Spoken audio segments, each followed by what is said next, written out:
محترم ناظرین، السلام علیکم ورحمۃ اللہ وبرکاتہ۔ امید ہے کہ آپ سبھی حضرات خیر و عافیت سے ہوں گے۔ اللہ آپ کو اسی طرح ہمیشہ خوش و خرم رکھے۔ آج کسی صاحب نے یہ سوال کیا ہے کہ اگر کسی شخص نے اپنی بیوی کو غصے میں طلاق دے دی تو کیا طلاق واقع ہوگی یا نہیں؟ تو اس کا جواب یہ ہے کہ طلاق چاہے غصے میں دی جائے چاہے کسی بھی حال میں طلاق دی جائے، طلاق واقع ہو جاتی ہے۔ اور ظاہر سی بات ہے، شوہر طلاق جب دیتا ہے جب اس کو غصہ آتا ہے۔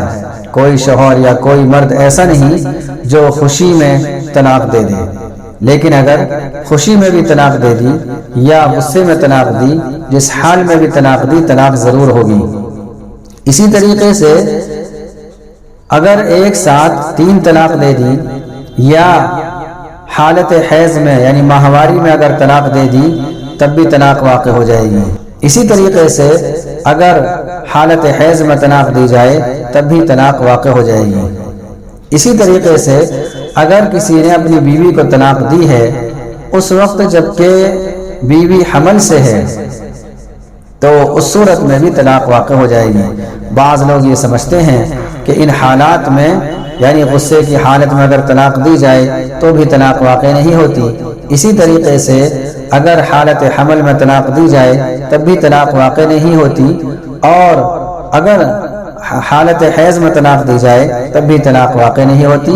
ایسا نہیں ہے، بلکہ جس حال میں بھی طلاق دی جائے طلاق ضرور واقع ہو جائے گی۔ اس لیے طلاق دینے سے پہلے 100 بار سوچ لینا چاہیے، چونکہ یہ زندگی بھر کا ساتھ تھا جو اب چھوٹنے جا رہا ہے۔ اس لیے سوچ سمجھ کر طلاق دینی چاہیے۔ اسی وجہ سے شریعت میں طلاق دینے کو ناپسندیدہ سمجھا گیا ہے۔ یہ جو طلاق ہے یہ ابغض المباحات اس کو کہا گیا ہے، یعنی مباح چیزوں میں سب سے زیادہ ناپسندیدہ چیز۔ یعنی اگر ضرورت ہے اور مجبوری ہے جس کی وجہ سے طلاق دینے کی ضرورت پیش آ رہی ہے، زوجین میں میاں بیوی میں نبھاؤ نہیں ہو رہا ہے اور کوئی صورت ساتھ میں رہنے کی نہیں بن پا رہی ہے، تب یہ طلاق ہے، اس وقت طلاق دینی چاہیے۔ باقی اگر کسی نے ویسے ہی طلاق دے دی تب بھی طلاق واقع ہو جائے گی۔ اور طلاق دینے کا سنت طریقہ اور بہتر طریقہ یہ ہے کہ حالت طہور میں یعنی ماہواری کے علاوہ پاکی کی حالت میں 1 طلاق دی جائے، اور اس کے بعد پھر دوسرے مہینے میں طلاق دی جائے، پھر تیسرے مہینے میں۔ ایسا اس وجہ سے تاکہ جب انسان طلاق دے اور اس کو ندامت ہو، شرمندگی ہو، تو اس کے لیے ایک موقع رہے۔ چونکہ جب آدمی ایک طلاق دیتا ہے تو اس کے لیے شریعت کی طرف سے رجوع کا حق ہوتا ہے، لیکن جب 3 طلاق دے دیتا ہے تو رجوع کا حق بالکل ختم ہو جاتا ہے۔ اس لیے شریعت نے سنت طلاق بھی بتائی ہے، جس کا طریقہ یہی ہے کہ ہر مہینے 1 طلاق دی جائے۔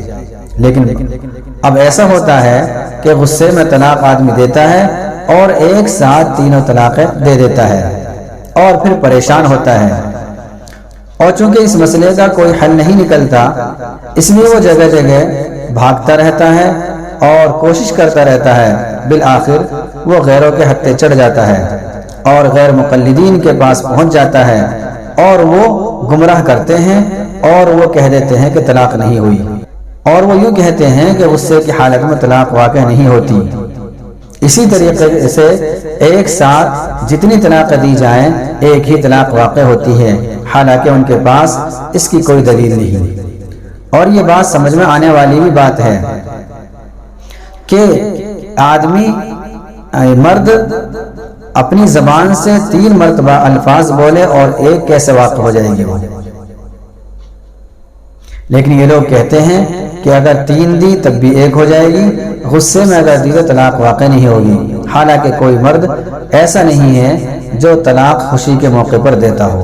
اس لیے اس بارے میں بہت سوچ سمجھ کر قدم آگے بڑھانا چاہیے اور بہت زیادہ اپنے فیوچر کے بارے میں سوچ لینا چاہیے، اور نبھاؤ کی شکل اگر ہو سکے تو نبھاؤ کی شکل نکال لینی چاہیے، تھوڑا سا صبر کر کے اپنے آپ کو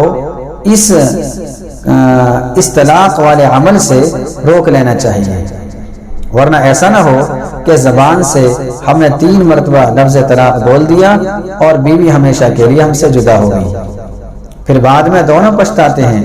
ایسے بہت مرتبہ کیس آئے ہیں کہ غصے میں طلاق دے دی، اب دونوں پچھتا رہے ہیں۔ اس لیے پہلے طلاق کے مسائل بھی سیکھ لینے چاہیے۔ ہوتا یہ ہے کہ مسائل سیکھتے نہیں اور جب طلاق واقع کر دیتے ہیں اور زبان سے ایسے الفاظ نکال دیتے ہیں، پھر مسائل کو سیکھنے کی ضرورت پڑتی ہے اور مسائل کو سیکھتے ہیں، پھر معلومات کرتے ہیں۔ اگر یہ معلومات پہلے ہو جاتی تو یہ شخص ایسا قدم نہیں اٹھاتا۔ اگر کسی کو کوئی سوال کرنا ہو تو وہ کمنٹ باکس میں تحریر کریں، انشاءاللہ اس کا جواب بہت جلد دیا جائے گا۔ السلام علیکم ورحمۃ اللہ وبرکاتہ۔